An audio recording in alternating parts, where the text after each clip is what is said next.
자, 8번째 썰 한번 가보도록 하겠습니다. 댓글 컨텐츠고 영상 제목, 진짜 장사하는 사람이 너무 많아졌습니다. 소비자보다 파는 사람이 많아진 기형적 구조 라는 영상에 달린 댓글입니다. 지금도 여러분 길거리 가보면 자영업 많아요. 많습니다. 근데 그렇게 자영업 많은데 막상 잘 되는 집은 얼마나 있을까? 잘 되는 집? 잘 되는 집도 있습니다. 이 와중에 잘 되는 집 있는데 확실히 예전보다는 적어진 느낌이에요. 과거에 잘 나갔던 그런 맛집 같은 것도 요즘에는 힘들다고 이야기합니다. 장사 오래 하신 분들. 여러 가지 이유가 있지만 제가 봤을 때는 마진율이 많이 줄어들었어요. 장사 마진율이.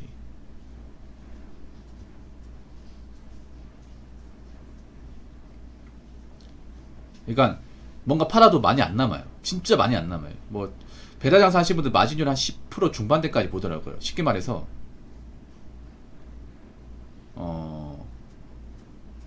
만원짜리 음식을 팔면 1,500원 남아요. 1,500원. 여러분 프랜차이즈 치킨 한 마리 팔면 얼마 남지 아십니까? 얼마 남을 것 같아요? 프랜차이즈 치킨이 지금 한 마리 시키면 24,000원에서 25,000원 정도 하죠. 비싸네. 뭐 콜라 같은 거 큰 거 시키면 추가 요금 들어가죠.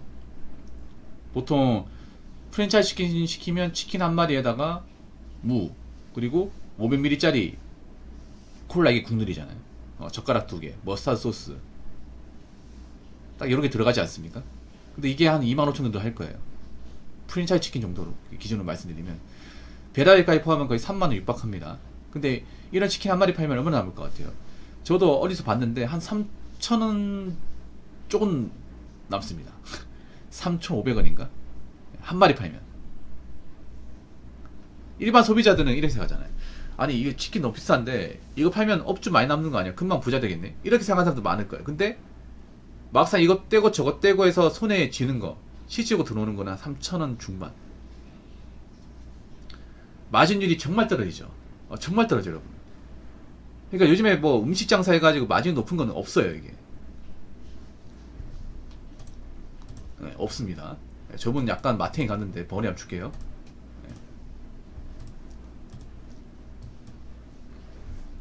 네, 터널을 보내셔야 될 것 같은데, 예, 아무튼. 요즘 날씨가 많이 더우니까 좀 더위를 먹으신 분도 많네요. 예, 계속 진행하겠습니다. 그러니까 요즘에 음식 마진이 정말 떨어져요. 많이 떨어져요.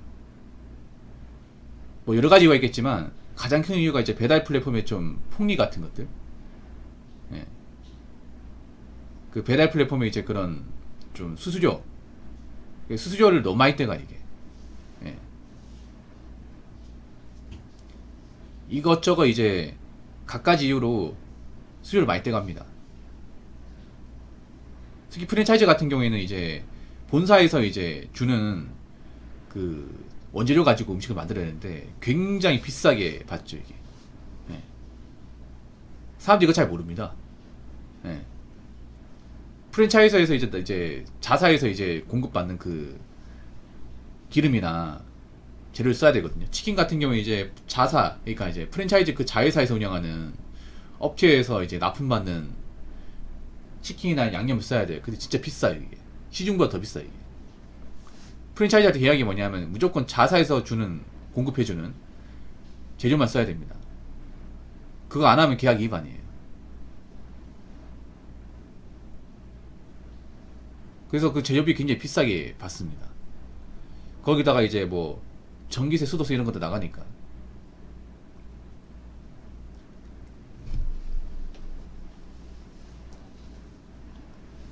어서 오세요. 뭐 그거 말고도 요즘 보면 다 비싸요. 짜장면도 비싸고 다 비싸. 예. 뭐 그렇게 비싸게 팔아가지고 많이 남겨먹으면 다행이지. 많이 못 남겨먹어요, 여러분. 그러니까 지금 가격이 비싸잖아요. 그 자영업자분들 입장에서도 보면 일반 소비자 입장에서는 야 자영업 너무 심하다. 소비자 너무 우롱하는 거 아니야? 우리 먹고 살기 힘든데 이렇게 가격 올라버리면 어떡하겠다는 거야. 당연히 그렇게 생각합니다. 왜? 소비자는 이기적이니까. 자기밖에 모르니까. 근데 업주 입장을 들어보면 제 방송이 이제 업주분들 좀 있잖아요. 얘기 들어보면 우유도 안 올리고 싶은데 안 올리면 타산이 안 나면 도저히 안 올릴 수가 없다, 이런 입장이에요. 왜냐, 잘 생각해보세요.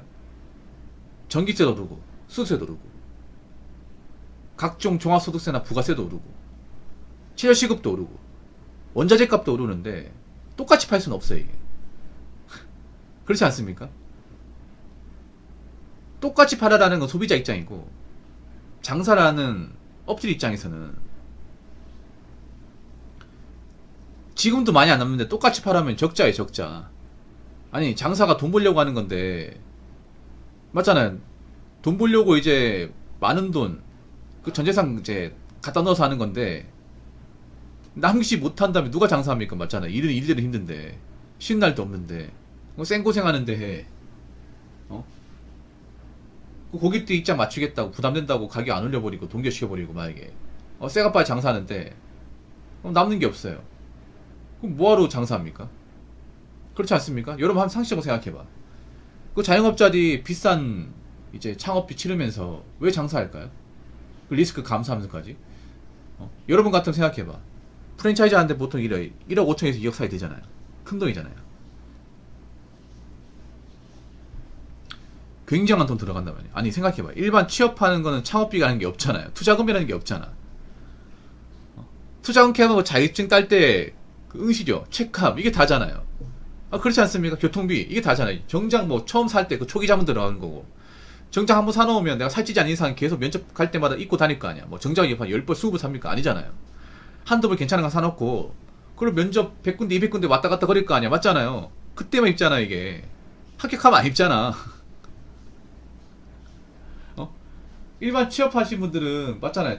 투자 자금이야 뭐 정장, 구두, 자격증 딸 때 뭐 책, 응시료, 이게 다잖아요. 이게 뭐 수천만 원 듭니까? 수억 들어요? 아니잖아요. 두고두고 써먹지 않습니까, 이거? 아니면 내가 이미 뭐 자격증을 다 따놨으면 그냥 면접 갈 때 교통비, 이게 다잖아요, 여러분. 근데 자영업자 입장이 다르잖아요. 굉장히 큰 돈 들어가고, 돈 들어가 나서도 계속 꾸준하게 이제 고정비용이 들어가요. 그래서 어떻게 보면 일반 월정이보다 훨씬 더 많이 벌어야 돼. 근데 훨씬 더 많이 못 벌어요. 자영업자분들 평균 소득을 보면 오히려 직장인보다 훨씬 더 적게 봅니다.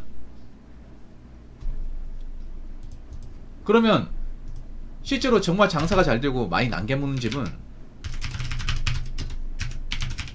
얼마 없다는 거겠죠. 네. 여기 보면 최근 자료, 자영업자 평균 소득이 얼마인지 아십니까? 평균 소득. 자영업자 전체 평균 소득이 얼마냐 하면, 놀리지 마세요. 1938만원입니다. 1938만원.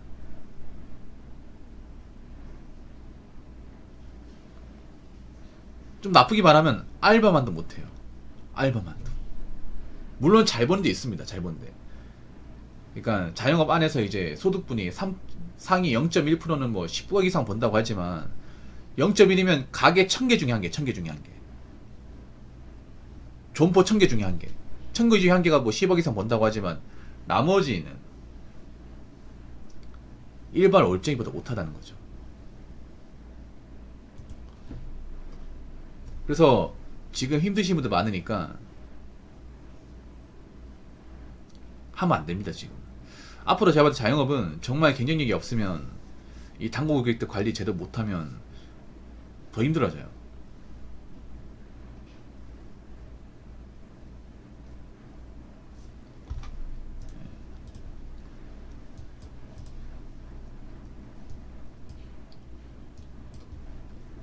자, 댓글 한번 읽어보도록 하겠습니다. 저출산과 물가 때문에 내수가 폭망인데 양질의 일자리가 없다고 자꾸 늘어나는 자영업.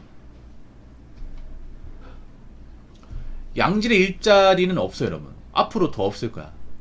근데 양질의 일자리가 없더라도 어떻게든 일자리 잡고 살아야 됩니다. 사람들이 자꾸 양질의 일자리 따지는데 양질의 일자리는 가면 갈수록 없을 겁니다. 가면 갈수록. 사실 프랜차이즈 하는 이유도 일자리가 아예 없다기보다는 사실 힘든 일 하기 싫어가지고 프랜차이즈 하는 것도 분명히 있습니다, 이게. 솔직히 말해서. 왜냐하면 그런 분들 많거든. 남 밑에서 이제 기술 배운다거나 현장이라는 거 이제 싫어서 하는 사람도 분명히 있어, 이게. 그냥 내 가게 하고 싶어가지고 남의 눈치 보고 싶지도 않고. 왜냐면 회사생활 오래 하면서 윗사람 눈치 보고 직장 생활이 답답해가지고 또 취업하려고 하니까 막막한 거죠 이게. 그래서 그 사장 소리 듣고 싶어서 자영업 하는 사람도 생각보다 많습니다. 옛날에도 그리고 지금도 많아요. 특히 프랜차이저는 상당수의 경우가 그런 경우가 많습니다. 상당수의 경우가. 취업하려면 할 수 있습니다. 근데 할 수 있는데 대신에 눈을 상당히 낮춰야 되죠. 상당히 낮춰야 됩니다. 특히나 이제 그 프랜차이즈 하신 분들 보면 대기업 다니다가 나오신 분들 많거든요. 보통 대기업 다니고 이제 희망퇴직 그 시즌 돼가지고 회사에서 이제 퇴직금이나 기본금 얹어주고 나오신 사람도 있단 말이에요. 그 돈 가지고 이제 보통 이제 취업하는 경우는 못 봤어요 거의. 특히 대기업 이제 차장 부장까지 하고 취업하는 게 못 봤습니다. 어디 현장 가서 일하는 건 못 봤어요. 뭐 중소기업은 연장되고 일하는 경우 봤는데, 특히 화이트 칼라 쪽에서 일하신 분은 화이트 칼라 그만두고 블루 칼라로 일한다? 못 봤습니다. 여러분 들은 적 있습니까? 못 봤죠. 대부분 화이트 칼라 같은 게 나오면 대부분 뭐 빵집이나 피자집 이거 많이 하시더라고. 중국집은 안 하더라고. 중국집은. 왜냐면 중국집은 진입장벽이 좀 있거든요. 네. 이것도 생각해보면 뭐 일자리가 없다 이런 것보다는 사실 그런 거예요. 저분들이 나이 먹고 이제 와서 뭔가 연장 쓰고 현장에 하려고 하니까 체력이 안 버텨주는 것도 있고, 나이 먹고 나와 새파랗게 젊은 사람한테 뭔가 일 배우려고 하니까 용납하지 않는 거예요. 이게. 진짜로. 저도 중소기업에서 이제 일 배웠지만 뭐 대기업 출신이 여기 와서 뭐 현장일 한다? 못 봤어요. 이게. 들은 적도 없어요. 지금 중소기업도 마찬가지일 거야 이게. 사실 양질의 일자리는 앞으로 없을 겁니다. 그러니까 양질의 일자리가 아닌 일자리 있어요. 근데 이것도 잘 찾아봐야 되죠 이게.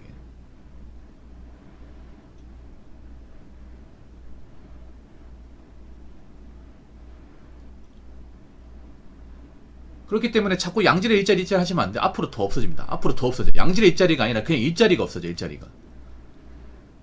그래서 솔직히 말하면 이제는 그렇습니다. 제가 봤을 때는 양질의 일자리 따지면 굶어 죽습니다. 이제 가리면 안 돼. 이게 따지면 안 됩니다. 완전히 양질의 일자리 있었나요? 본인이 양질이 아닌데 왜 양질의 일자리 따집니까? 솔직히 까놓기 그렇지 않습니까? 난 그래. 자기 자체가 양질이 아닌데, 자기 자체가 양질의 어떤 능력을 가진 사람이 아닌데 양질의 일자리 따지는 게 어불성설 아닙니까? 솔직히 말해서 젊은 자원들 중에 양질의 능력과 어떤 그런 멘탈이나 경험치를 가진 사람은 별로 없거든요. 별로 없는데 그런 사람이 양질의 일자리가 없다 따지는 것도 좀 억지 논리 아닙니까? 점점 가면 갈수록 정말 일을 멀티를 잘한다거나 멘탈이 세다거나 능력치가 좋은 사람은 점점 객관적으로 적어지고 있습니다. 적어지고 있는데 양질의 일자리가 없다고 얘기하는 것도 사실 좀 이건 이해가 안 되네요. 양질의 일자리는 양질의 어떤 능력치를 가진 사람이 해야 되는 거 아니야? 이미 양질이 아닌데, 양질의 기준치를 넘어섰는데 그런 사람이 양질의 일자리가 없다고 얘기하는 것도 사실 저는 좀 이해가 안 됩니다. 본인이 양질이 아니라면 양질한 일자리를 해야죠. 언제까지 양질의 일자리 운운하겠습니까? 저는 그렇습니다. 물론 우리나라가 정말 좋은 일자리 없다는 인정하는데, 그럼 딴 나라는 좋은 일자리가 있을까? 나이 먹고?